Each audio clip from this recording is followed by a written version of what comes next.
So the iPhone 11 is going to be changing quite a bit in 2024. Now, we all know that this particular phone is probably one of the more, safest phones that Samsung's or that Apple's ever made. It's such a solid phone. I've had such a great experience with it. Although, again, it's not perfect, I really do think Apple did a really good job with this particular phone. And looking at the future of this device, I think it's still going to be worth it throughout the remainder of 2024. And I've already made a video about this thing. But the big thing about the iPhone 11 right now is that this particular phone is going to be changing quite a bit this year. And it's going to be coming in the form of iOS 18. The thing is that there's a high possibility and a high likelihood that iOS 17 is probably going to be one of the last versions of iOS software on this phone, but iOS 18 is probably going to be 100% the last version of software that the iPhone 11 is going to be getting. Now, things change all the time. Apple could go ahead and basically this year say, oh, we're going to support it for another 2-3 years. That would be awesome. And there's a likelihood that Apple could end up doing something like that. But we really don't know if 100% fact, we're going to have to kind of wait and see.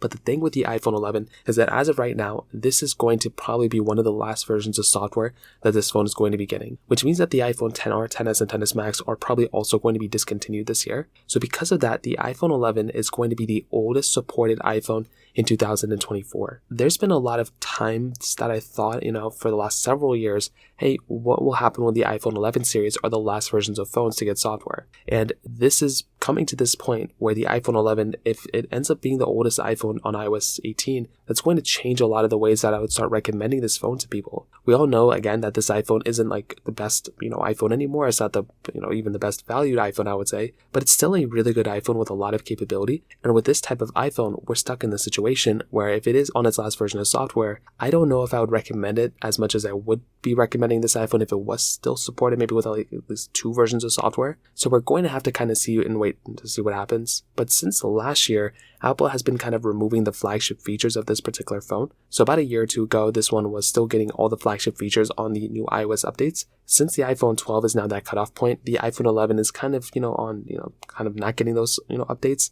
So we're kind of used to this iPhone not being at its best, top tier version. But now if it's going to be at its last version of software, it's going to be very similar to how the iPhone XR is right now, where it's not really getting all these really cool features. And it's pretty much just kind of just being supported, even though it's not getting the, most insane features within iOS 18. So we're going to have to wait and see what happens. But overall, that's kind of how I see the iPhone 11 changing in 2024 for the most part. If you have any other thoughts or questions, let me know in the comment section below. Hit the like button, that would mean so much, but definitely hit that subscribe button. More importantly than everything else, I love every single one of you guys. Hopefully I'll catch you guys in the next video. Peace out till then.